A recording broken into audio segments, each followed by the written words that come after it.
Magandang araw po mga ka-recap and welcome back po sa ating channel. Ngayong araw naman po ay ating ipagpatuloy ang kwento ni Logan McLean. Matapos ang mga unang araw ng pagsasanay ng mga bagong recruit ay nagpunta ang lahat sa barracks ng Kastilyo ng Tesron. Doon ay nakahanda na ang mga pagkain para sa kanila, mga iba't ibang tinapay at sabaw. Sabay-sabay na nagpasalamat ang lahat sa biyayang ito at nagsimulang kumain. Sa tingin ng iba ay mukhang masarap ang mga pagkain. Sinabi naman ng isang bata na tinitiis niya lang ang lahat ng hirap sa training na ito para sa pagkain. Napansin din ng isang bata na pakiramdam niya ay tila dumagdag ang kanyang timbang matapos makakain ng maayos sa loob ng isang linggo. Kung makakakain daw siya ng ganito araw-araw ay wala na siyang mahihiling pa. Habang kumakain ay may nag-abot ng baso na may maiinom sa isang bata. Ito ay si Rhea at sinabihan sila na i-enjoy ang kanilang pagkain. Hindi mapigilan na matuwa ng mga bata nang makita nila na isang magandang babae ang bumati sa kanila. Sinabi ng isang bata na napaka-cute daw talaga niya. Isa nga daw siyang anghel. Isang anghel. Tinanong ng lalaki kung susubukan niya kayang makipag-usap sa kanya mamaya. Pero nagpanik ang kasama niya at sinubukang patahimikin siya. Ito ay dahil masama ang tingin sa kanila ng nakakatandang kapatid ni Rhea, si Victor. Sinabi niya sa dalawa na ibaling ang tingin nila sa iba bago pa niya dukutin ang kanilang mga mata. Biglang natahimik ang lahat sa mesang yon, wala silang magawa dahil takot na takot sila kay Victor. Masipag naman na nagtatrabaho si Rhea habang si Victor naman ay nag-aalala sa kanya dahil ayaw niyang nahihirapan ang kanyang kapatid. Inaalala niya rin kung kumain daw ba si Rhea bago magtrabaho. Pero sa gitna ng kalmadong paligid na ito, ay tila may nakaabang na panganib na magaganap. Sa likod ni Victor ay may grupo ng mga kalalakihan. At ang isa sa mga ito, ay tila may hindi magandang binabalak sa kapatid niyang si Rhea. Kinagabihan, makikitang may daladalang tinapay si Victor at balak niya itong ibigay kay Rhea. Hinahanap niya ito pero hindi niya makita. Pinuntahan niya ito sa kusina pero ayon sa isang taga-silbi ay pumunta daw si Rhea sa likod para magtapon ng mga basura. Gaano daw kaya kalayo ang pinuntahan ni Rhea at bakit hindi pa siya bumabalik? Pero nabigla si Victor nang may narinig siyang ingay sa hindi kalayuan. Boses ng isang babae at alam ni Victor na boses ito ni Rhea. Pinuntahan niya ito at tinanong si Rhea kung ano pa ang ginagawa niya pero napatigil si Victor at hindi natapos ang sinasabi. Tila tumigil ang oras sa paligid ni Victor nang makita ang sitwasyon ng kanyang kapatid. Hawak-hawak ng isang lalaki si Rhea at tangkang sasampalin ito. May pasa rin sa kanyang kanang pisngi ni Rhea.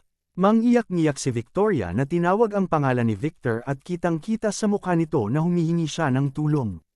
Nabitawan agad ni Victor ang hawak-hawak na tinapay.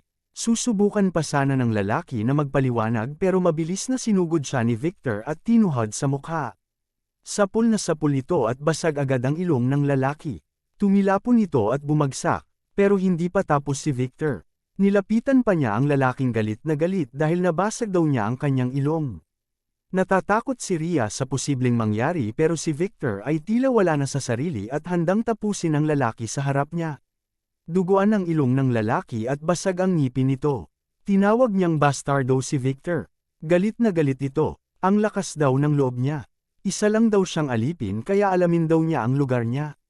Sa tingin daw ba nila ay magiging ligtas sila matapos siyang saktan ng mga ito. Pero hindi nagpapigil si Victor at patuloy na sinuntok ang lalaki sa mukha. Sunod-sunod na suntok ang pinakawalan ni Victor.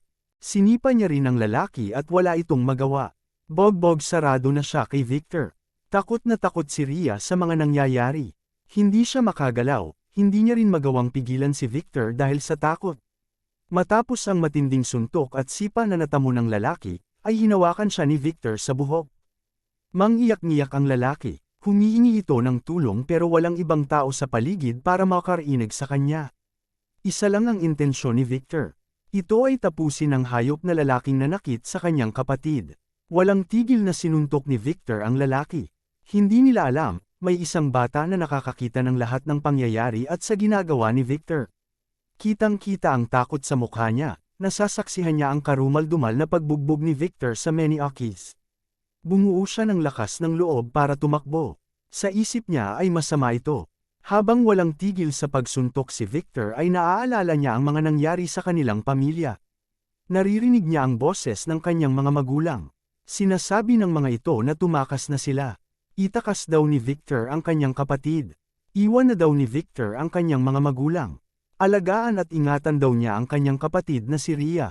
Pero sa isang iglap ay napatigil si Victor nang marinig niya ang isang boses na nagsabing kumalma siya.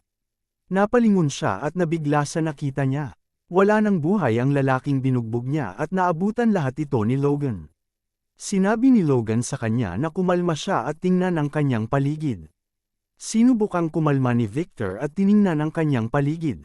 Nakita niya si Rhea na inaasikaso ng isang katulong. Nanginginig ito sa takot at pagkabigla. Si Kaisela naman ay walang magawa sa pangyayari kung hindi mapakamot sa ulo. Ipinag-utos ni Logan na pagpahingahin na si Victoria. Mukhang nabigla daw talaga siya sa mga pangyayari. At ang iba naman daw ay dalhin na ang katawan ng lalaki. Sumunod naman kaagad ang iba sa utos ni Logan. Tulala pa rin ang reaksyon ni Victor nang mapagtanto ang nangyari. Humarap si Victor sa harap ni Logan at nagsimulang mag-usap ang dalawa ng masinsinan. Agad na humingi ng kapatawaran si Victor kay Logan. Tinanong siya ni Logan kung pinagsisisihan daw ba niya ito, pero buo sa sarili ni Victor na hindi daw niya ito pinagsisisihan. Kung ganoon ay bakit daw siya humihingi ng patawad? Ito daw ay dahil napatay daw niya ang isa sa mga sundalo ni Logan nang walang permiso. Ganoon daw ba, tanong ni Logan? Hindi nga daw siya mali dito, pero sa tingin daw ni Logan ay iba ang pinagsisisihan ni Victor. At ito ay ang pagdala niya sa kanyang kapatid sa lugar na ito. Ang katigasan daw ng ulo ni Victor ang muntik nang maglagay sa kapahamakan sa kanyang kapatid at nasaktan pa ito. Tila bulag daw na dinala niya ang kanyang kapatid sa kung saan-saan at sinusubukang protektahan ito pero hindi ito ang palaging tamang desisyon. Tinanong siya ni Logan kung plano din daw ba niyang dalhin si Victoria sa gitna ng digmaan at susubukang protektahan. Kailangan lang daw ni Victor na pag-isipan ito para mamapagtanto na ang pagdala sa kanyang kapatid dito ay hindi tamang desisyon. Kahit alam daw ni Logan na mali ito, pumayag pa rin siya sa kagustuhan ni Victor para mapagtanto niya ang katotohanan ito, na delikadong isama ang kanyang kapatid sa mga lugar na kung saan siya pupunta. Sa isip ni Logan, hindi niya inaasahan na aabot sa ganitong sitwasyon ang kanyang plano. Naaawa din siya sa sinapit ni Victoria. Tinanong siya ulit ni Logan kung naiintindihan na daw ba ni Victor ang kanyang ibig sabihin. Tumango si Victor at sumang-ayon kay Logan. Sa isip ni Logan, dahil sa mga nangyaring ito, titigil na si Victor sa pagiging sobra sa pagprotekte sa kanyang kapatid.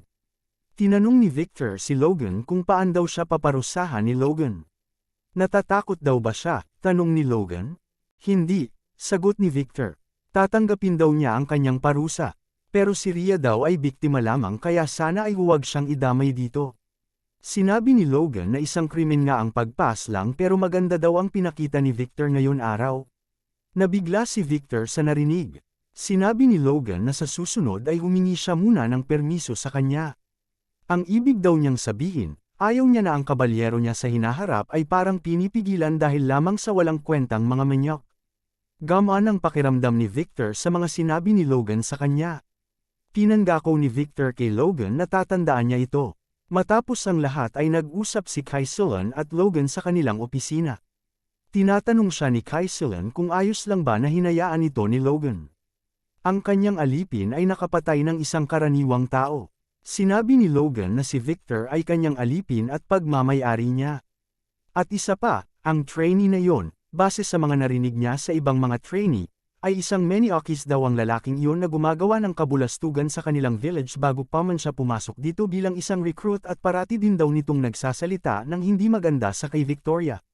Mukhang naiintindihan na ni Kaisela ang ibig sabihin ni Logan.